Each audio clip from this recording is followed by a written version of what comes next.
So thank you for coming, and today I'm going to talk about the future of voice assistants and how voice assistants might change the way how we build the web and actually how we building that integration with voice assistants. So my name is Schedrov, I'm CEO of 5Jars. My contact information, if you will have any questions after that session or you just would like to reach out to me, go ahead and write. So, but 5Jars, that's the new company. It has been founded 1.5 years ago. We are using Drupal as our core service, but we're building a lot of products and innovations around it, like voice assistants, digital screens, mobile applications, and all those things. So we are kind of having Drupal at the center of everything and building the infrastructure and innovations around Drupal. And we are looking for developers. If you're interested, just come to me and let's talk in regards to that. I don't want to push you and do some descriptions and all those explanations. Just know that we are looking for good heads. We're distributed no matter where you are located. So at some point we were curious how exactly how new user experience changes the way how we build the web. And the first milestone and first huge milestone was the actually invention of the web browser. Invention of the web browser. First HTTP request, first HTML code, first CSS, all those things. That was the initial step of everything that is going on right now. So that's when the web and web experience appeared. So the next huge milestone in the way how we build the web was the invention of the smartphone, right? At this point, we started building websites, so they became more flexible, they became mobile friendly, they became more accessible mobile devices. So before that, there were some kind of emulation of the web, of the mobile friendly browsers and mobile friendly websites, but once the first iPhone with a touchscreen has been invented, we completely changed the way how we build websites. And next step, we think, that might be the voice assistants, right? So invention of the web browser, smartphones, skip pretty big chunk of devices and technologies that has been invented, but basically voice assistant might be the next big thing. And we are dreaming in regards to it. We are starting using it right now, and I will show you how exactly we're doing this. So voice assistant can be a huge life changer. Let's think through the usual morning. You wake up, you go to the kitchen, you make coffee, you do everything by yourself, you turn on the music, turn on TV, and all those things. So it might look like this. You might be in a hurry for some important meeting, but let's take a look at the guy who has wonderful morning enjoying his voice assistants and basically using the voice assistants. Playing jazz. Playing jazz. Smoothie. Making smoothie. Calendar. No meetings today. Remember, dentist at 9:30. Fire off. Fire off. Open door. Door open. So, wonderful morning, right? That's my usual morning. I wake up enjoying jazz and smoothie. Kidding, I'm just like using smart devices and smart and voice assistants for a few things, not for making smoothie, but looks good, right? As a commercial, that's look terrific. You just wake up, say things, lock the doors. And basically, if we take a look at the statistic, basically smart speaker owners, they rise up every year. So in comparison to previous year, the ownership of the smart speakers has been raised up to 40% in comparison to the previous year. It means that there is demand. It means that people are purchasing smart speakers, they are interested in this technology, so they are working on this, and we are going through that learning curve, and the demand is going up. So if we take a look at the activities, basically the first one activity that people do through the voice assistants, that the turning on the music. So you can just say, Alexa, turn on the Ed Sheeran or something like that, and she will do that for you. So the second one, that's reading news. You can ask what's going on in Ukraine right now, or what's going on in the United States, in New York, and smart assistant will respond.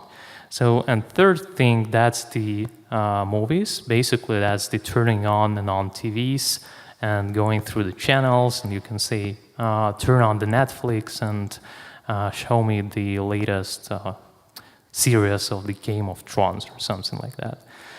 In terms of frequency, basically, most of the people, they ever tried a few things. So they ever tried to ask a question. Let's say, Alexa or Siri, let me know what's the weather today.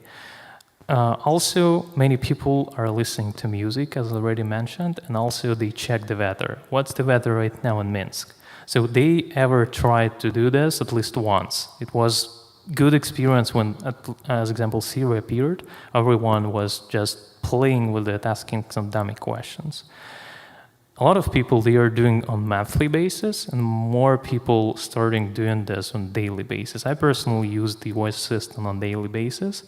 So basically, these numbers are growing up. It means that there is potential demand in the market for voice assistants. But if we take a look what we actually do in the web, right? So what we do in the web in comparison to the previous screen where we had a list of activities. So we search for information, for medical information, for any other information. So we use the Google or any other search engines, traffic, weather, places. We read the information, we read articles, we read Drupal.org, and all those things. So we purchase products, Amazon.com, a lot of different websites. They most likely based in the country. So, but good example is Amazon. Can go ahead, purchase there, eBay, AliExpress, all those things. Online banking, we're checking out the transactions in order to keep the statements of our accounts. And we use web for fun. That's the biggest thing in the web. YouTube, some funny GIFs with the cats, videos I use to watch the Grand Tour and Top Gear, so all those things, web for fun. There are so many activities, but these are kind of basic. And how exactly voice recognition can help us to do these activities like better and to like start using new technologies. So short story, there is one guy in Los Angeles and smart speakers help him to do the stand-up comedy. So he took the Alexa, Google Home, Siri and Cortana, asked a simple question. Alexa, tell me a joke, or Google Home, Google, tell me a joke, then write down all those jokes as a script, went to the Los Angeles stand-up club, presented these jokes to the audience. There was like complete silence, but for some of them, there was some laugh, and he basically measured laugh duration and laugh intensity, and guess which voice assistant was the funniest voice assistant? Any ideas? Good, yeah. So Cortana was the funniest one. Cortana is the Microsoft's kind of operational system.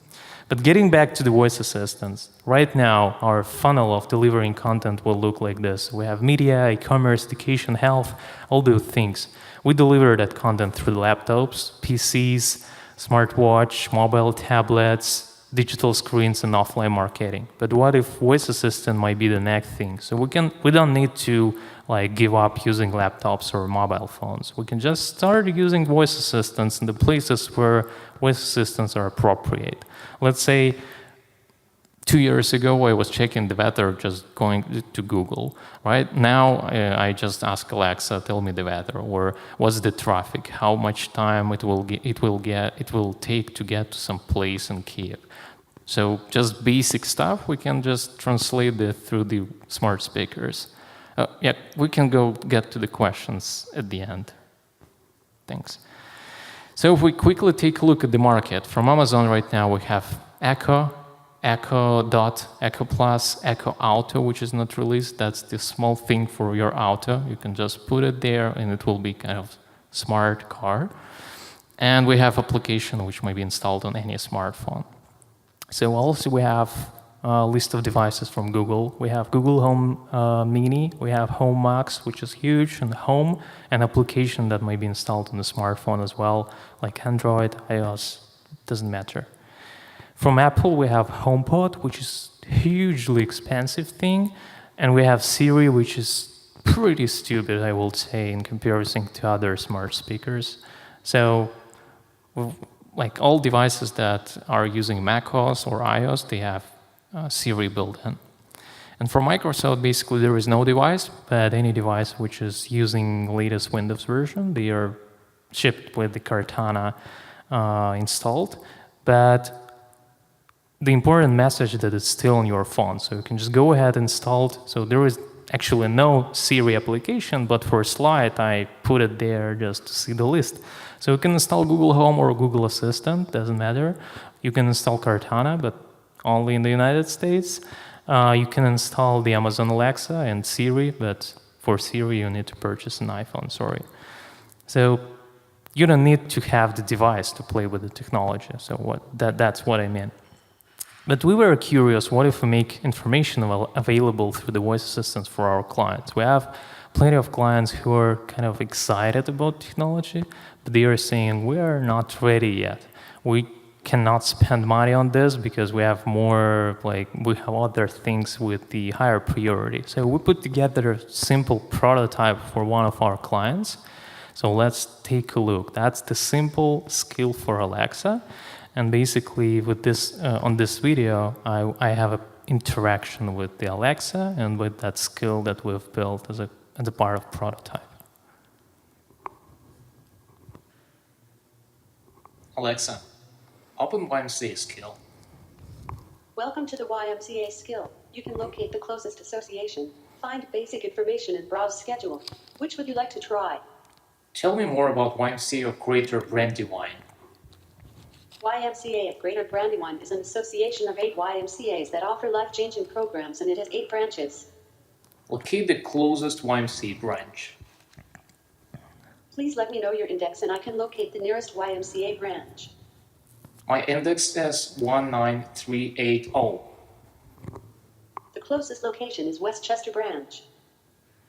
Let me know the working hours of the Westchester branch.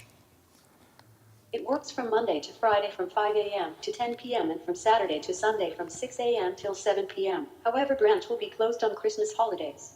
Can I somehow help you? I have 2 hours tomorrow morning. Please find a class.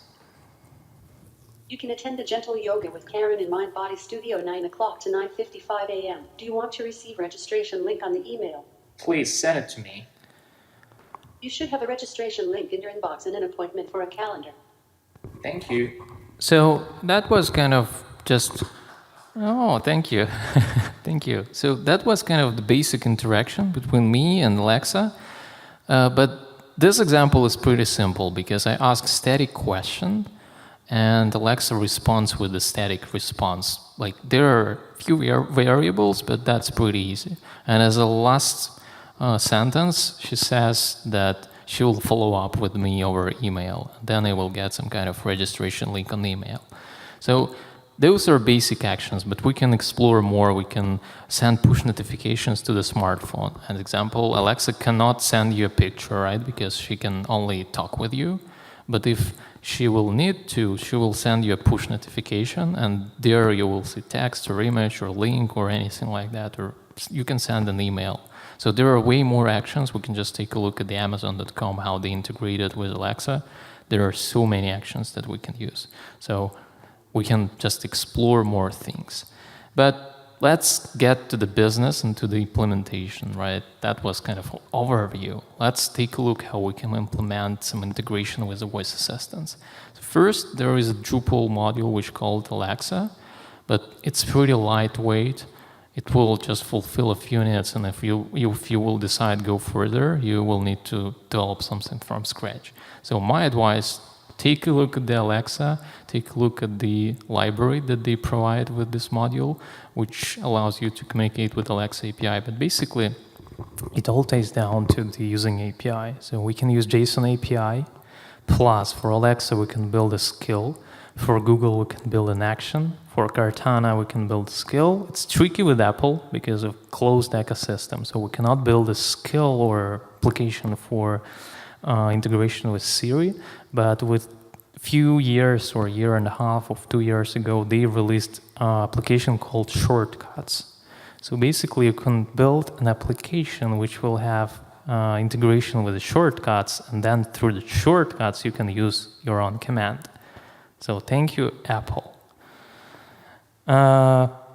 Another solution that's using IFTTT, pretty popular service. It's integrated with a lot of different services like Gmail, Slack, and whatever we have right now. So you can build a sequence of commands. Let's say you can say, hey Google, send a message to Slack.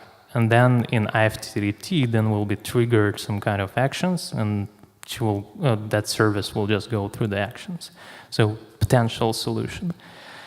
Also, basically, those 4 platforms like Cortana, Google Home, Siri, Alexa, they are different. And in order to have application for all those devices, you have just built them separately. You have to spend time separately. So there is a framework which unifies source code for Alexa and Google, so you can build only application only once and deploy it to those devices. So basically it works like this. We have like a level of abstraction in between a source code and Alexa plus Google Home. And basically you write application once and then it's compatible with those 2 devices.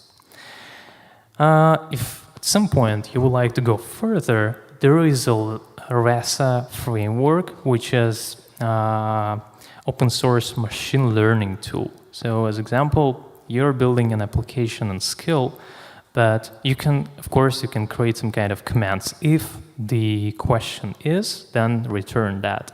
So you can actually, using this open source library, you can train your skill to return more, to return better responses. So there is an example in the screenshot. Basically, that's the library not only for voice assistants, but you can use it with your voice assistant. That's the library for building like chatbots, voice chatbots or text chatbots.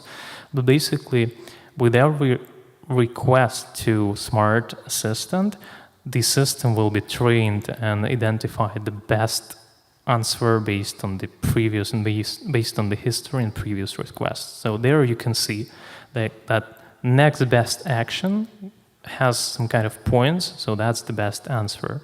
So if you would like to go further with like machine learning, take a look at this solution. So now let's take a look how skills exactly works and applications for Alexas and homes work. So from the high level, we have Alexa, which is device.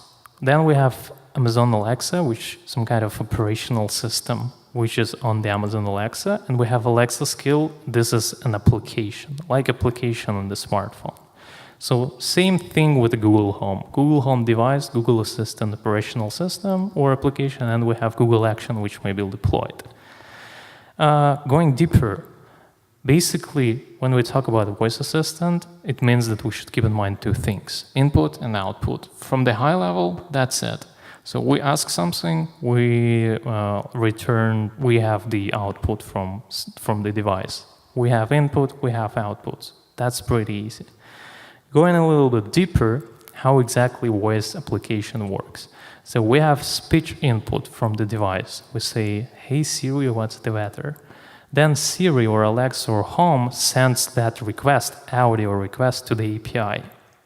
So that might be Google API, Apple API, doesn't matter.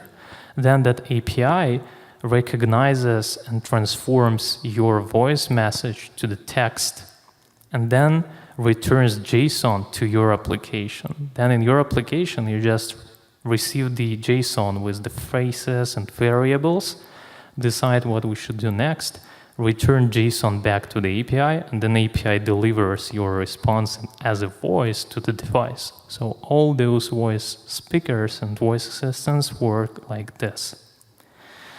Going deeper to the next level, again, as I mentioned, the device sends just audio sample to the API, and then API transform that to text. And at this point,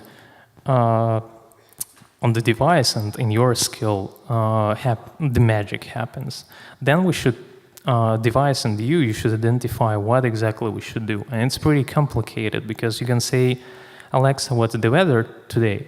Or you can say, Alexa, how cold is it right now? So those are two pretty similar requests. They are related to weather, but device should identify which application to call based on your speech. So basically, when we say something to the device, there are three basic elements with voice interactions. First, that's intent. Let's call it function. So we have function to find the restaurant within your application. Then we have something what user says. I might say, can you find me a restaurant in the area, right? Or I can say, what's a great pizza place nearby? Or I can say, do you know where I can have sushi, or what's the weather, or what's the traffic? So that's what user says. And within the phrase, we can have variables. So, as example, here we have pizza or sushi. So those are variables. We basically, basically the device will do that for you. Device will transform that to text and return to you to your function that is called find restaurant only pizza. So within your application, you will know that device redirected user to that function with a pizza. So that's it. Then you can build your response and return it back. You don't care about all those things because device will handle that for you.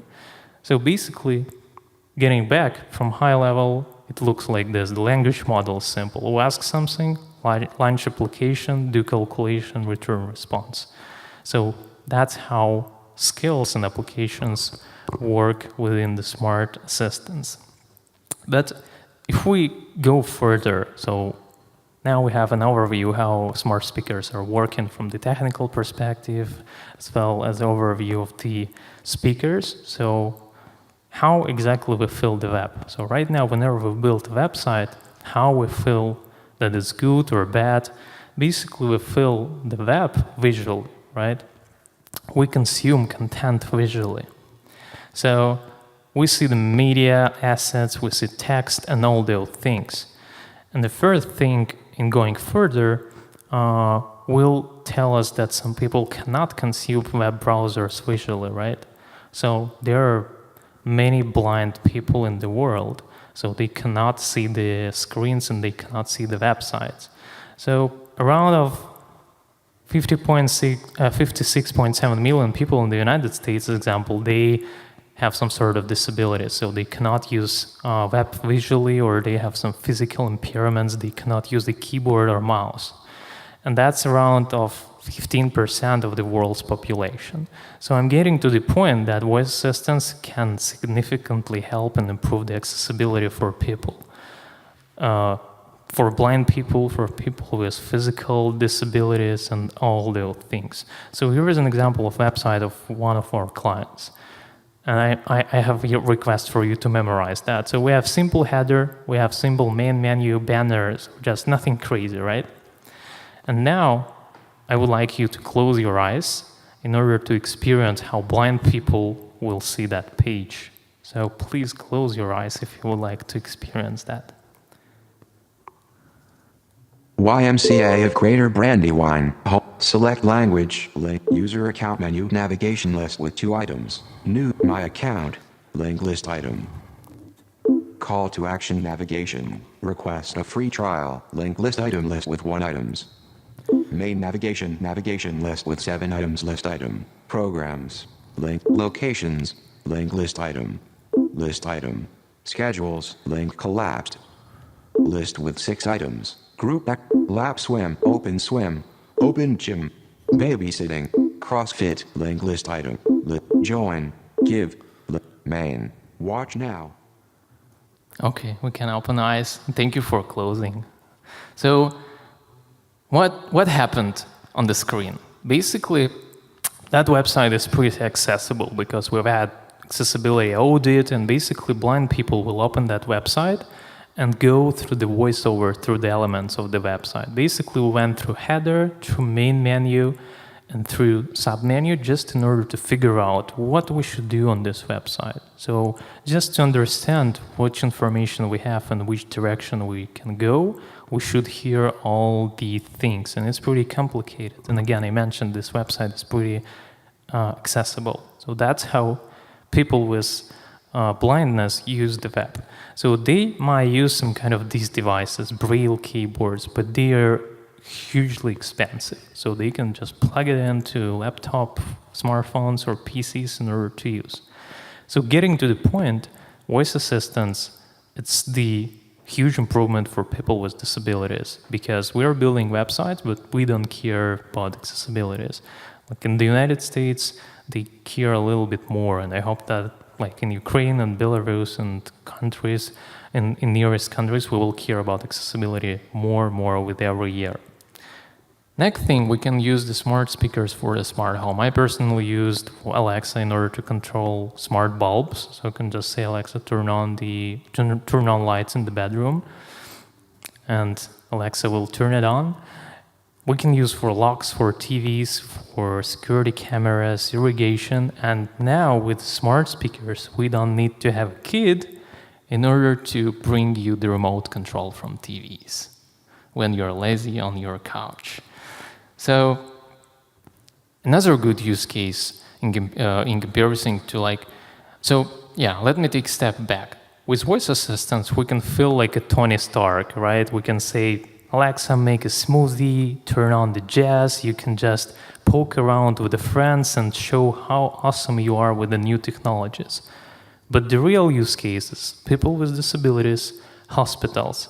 So as example, in Los Angeles, they installed Alexa in the wards, in the hospitals, in the wards.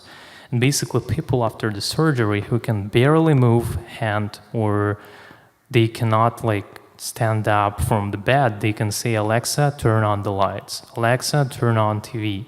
Alexa, turn off TV. I've had a surgery in January, and it's painful to just stand up from bed, walk a few steps, and turn off the lights and get back. So with Alexa, I can just say that. That's another real use case of using new technologies. Hotels.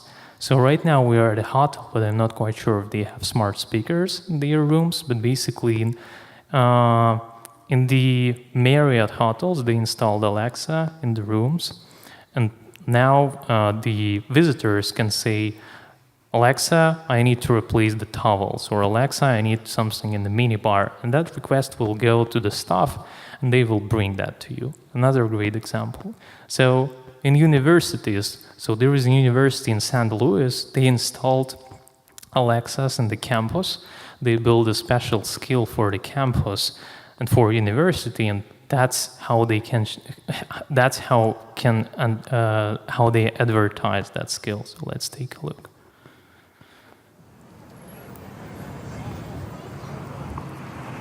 Okay, make sure you get out there and do some of the stuff on campus. I will.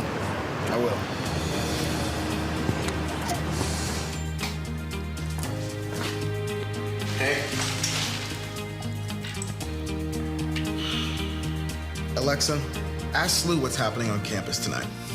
Ask Slew who the Billikens are playing tonight. Ask Slew where the student center is. Alexa, call Mom.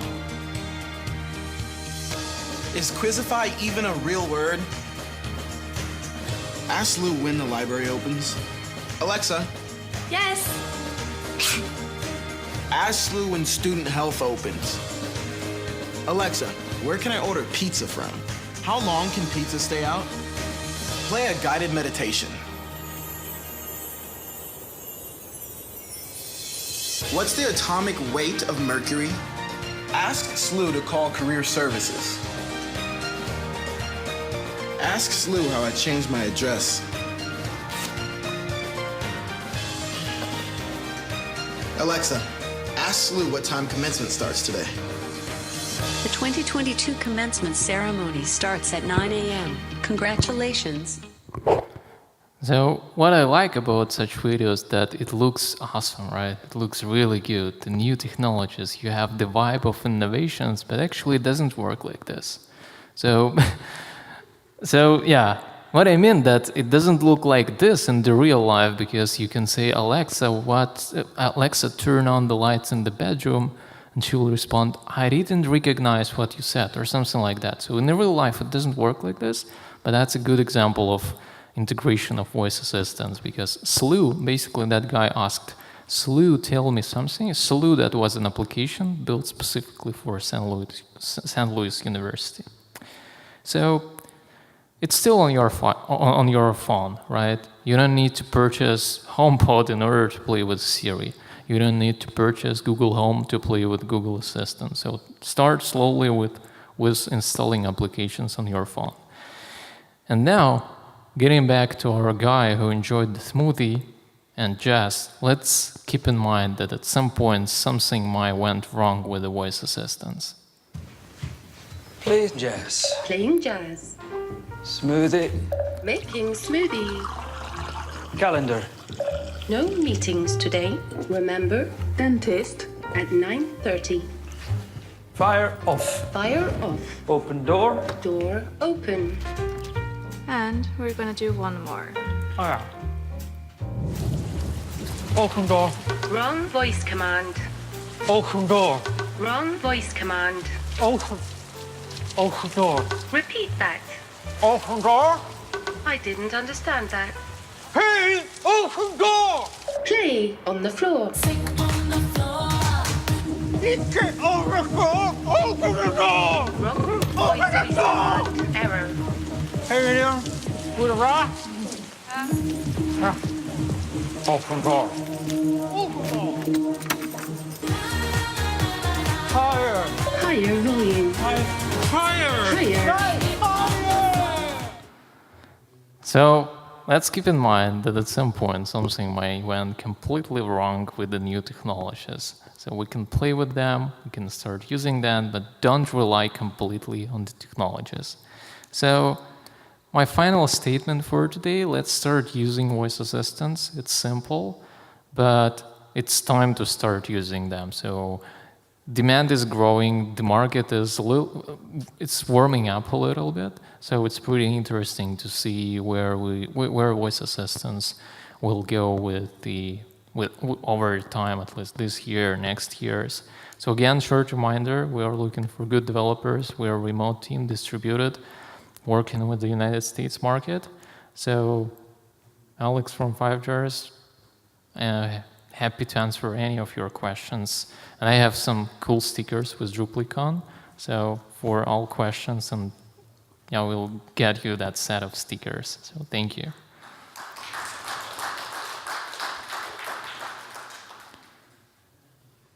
Any questions?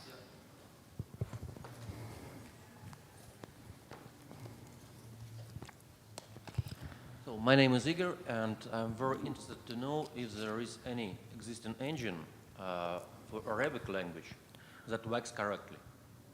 For which language? Arabic. Oh, for Ruby, you have no ideas. Basically, all the things, they are built on JavaScript. So they are not built, the skills for voice assistants, they are built on JavaScript. So we can use their closure and all those things. And basically,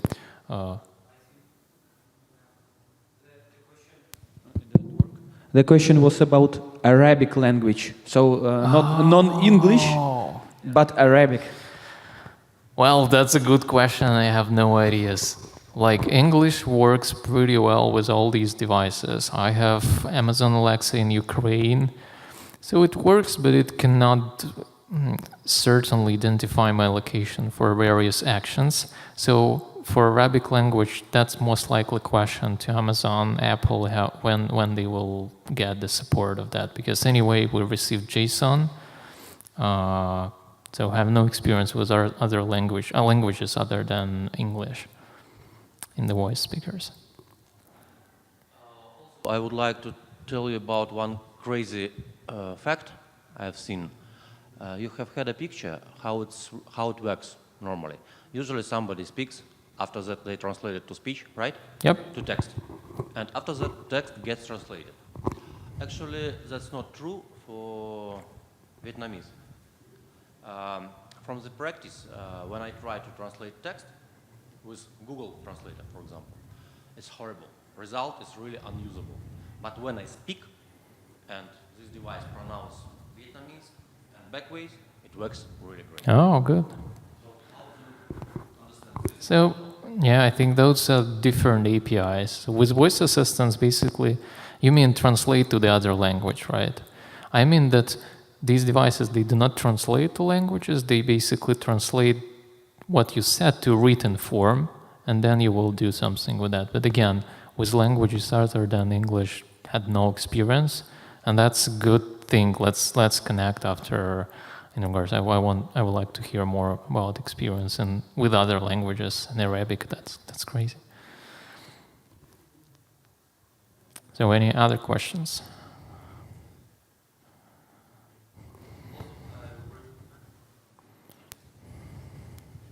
Do you want to go? Oh, later. Hi, Alex. Great presentation. Really interesting what you're doing. I'm Anthony from System Seeds. I'm very interested in privacy and security. And I think, obviously, there's been different scandals around voice. So Google Assistant is an incredibly powerful voice-powered algorithm. But also, you're the product within the Google ecosystem, right? Siri has the opposite end of the scale, and Alexa in the middle. People have been listening to Alexa conversations. So one thing I'm interested in while we're talking in DrupalCamp is how the Drupal admin UX has been difficult for people who own and run sites for a long time.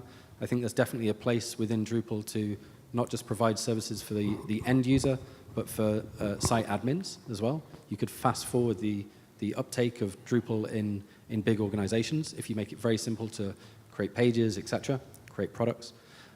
But I think because voice hits the headlines when there's privacy concerns, how would you convince people that it is safe to use within their organization? Well, that's a tricky question. I was at DrupalCon in Seattle with similar topic about voice assistants, and we discussed the privacy a lot, like during lunches with guys. So the privacy, it's kind of not our problem. I mean, developers who develop the applications, most likely for Amazon. Amazon says that we don't listen to you unless there is a trigger, hey Alexa, right? But they still do. They always in listening mode. For Siri, I don't know. Siri is listening, and every time when I watch the video on YouTube and someone says they are Hey Siri, all Siris in the world which hear that will trigger up. Google is slightly different. They build trigger based on your voice. Basically, if your wife will say Hey Google, the Google will not respond unless you add as authenticated like voice for that device. Good thing in regards to the using voice assistants was the admin interface. So basically, yesterday in Twitter, I saw an article of a guy who built some kind of prototype of voice over, and you can say Google create a note with a title and something like that. So it was pretty interesting. In managing content, I'm afraid that it's pretty risky because you can say, Alexa, change a title on the home page to something, and Alexa will hear something different and will screw up your homepage with something, so that will not be good. But privacy, it's a good thing to think when you develop application, as well as to rely on the vendors like Amazon, Google, because they do care. Every presentation they say, we do care about privacy. Hopefully, yes. So, yeah. Any other questions? No questions. Then thank you. Let's start using voice assistants.